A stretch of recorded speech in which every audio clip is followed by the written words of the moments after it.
sebuah lembah, jauh dari hiruk-pikuk padatnya perkotaan, menyusuri jejak alam membawa kami pergi jauh dengan segudang pertanyaan. Desa Bancai menjadi tujuan. Kami berdoa agar selamat di perjalanan. Desa Bancai merupakan desa yang kental akan nilai budaya. Terletak di Desa Sanca, Kecamatan Ciater, Kabupaten Subang, Jawa Barat. Nilai aturan dan nilai hukum norma seolah mengalir begitu saja.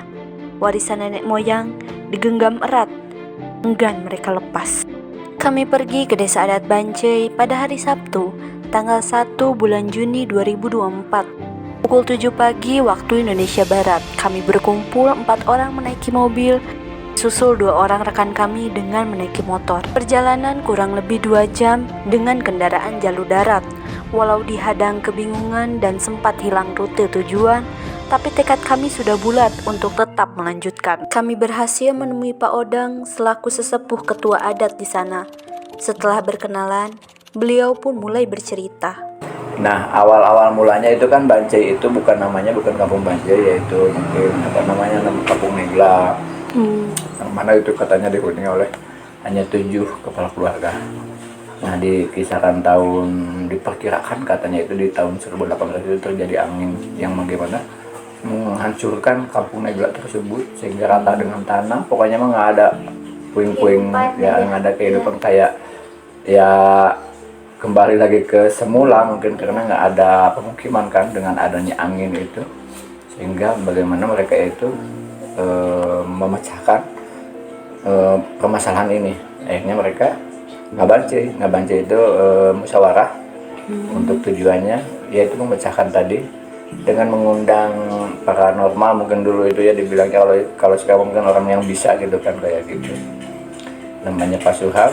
Terus akhirnya hasil kesepakatan bersama, hasil rembukan tadi itu muncullah itu keputusannya. Yang pertama, nama kampung harus diganti, yang tadinya Negla jadi Bancai. Posisi kampungnya pindah, itu kan yang dulu itu di sebelah timur, mungkin ada kira-kira 300 meteran atau 400 meteran, jadi agak ke sini gitu kan. Terus yang utamanya itu harus harus ada tolak bala gitu, jadi namanya itu ngeruat bumi.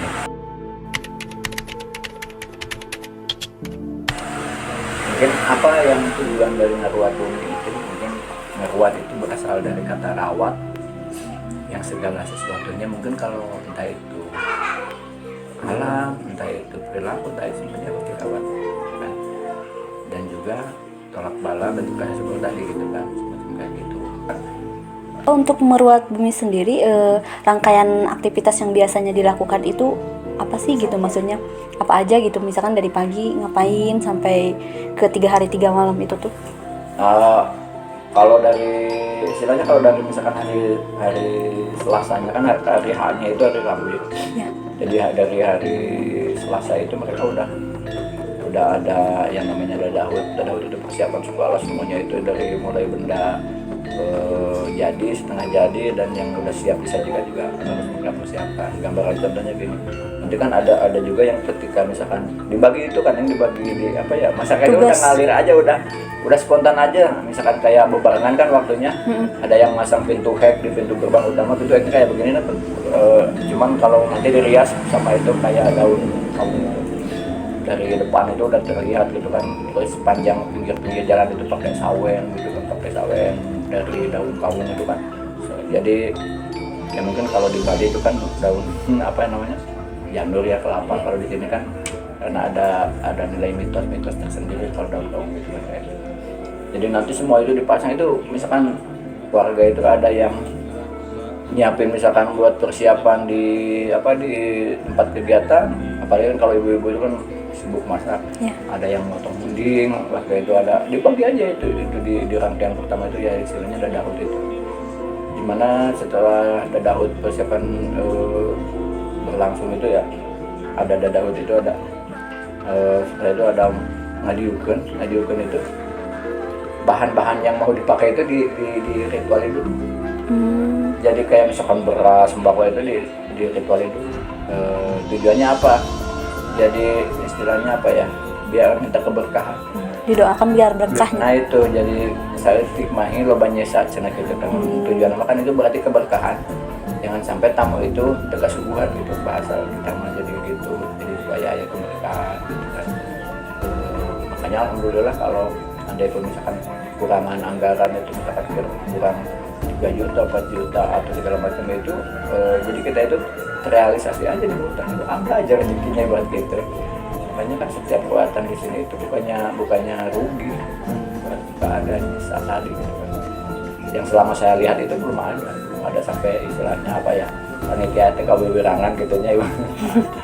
Alhamdulillah itu jadi keberkahannya yang mereka dapati gitu kan.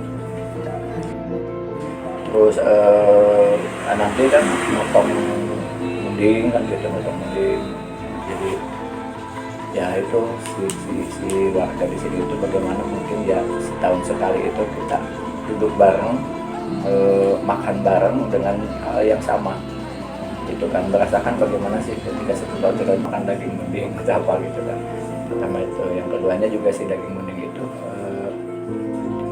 dipersiapkan buat tamu yang Setelah kami mendengar keseluruhan cerita tentang kampung adat ini, bukan hal mistis belaka, tetapi memang kepercayaan dan budaya yang ada. Keragaman budaya, tarian, adat ritual, semua dijalankan. Kebersamaan terjalin sangat erat membangun kekeluargaan. Semua warga berkumpul dan ikut serta dalam bagian budaya demi melestarikan warisan Indonesia. Anak-anak sampai orang tua, semua bersuka cita, seakan tak mengenal lelah, menyebarkan kebahagiaan dengan megah. Makna dan nilai yang terkandung sebagai simbol utama digambarkan dengan arak-arakannya, pengingat seluruh manusia untuk bersyukur kepada Sang Pencipta.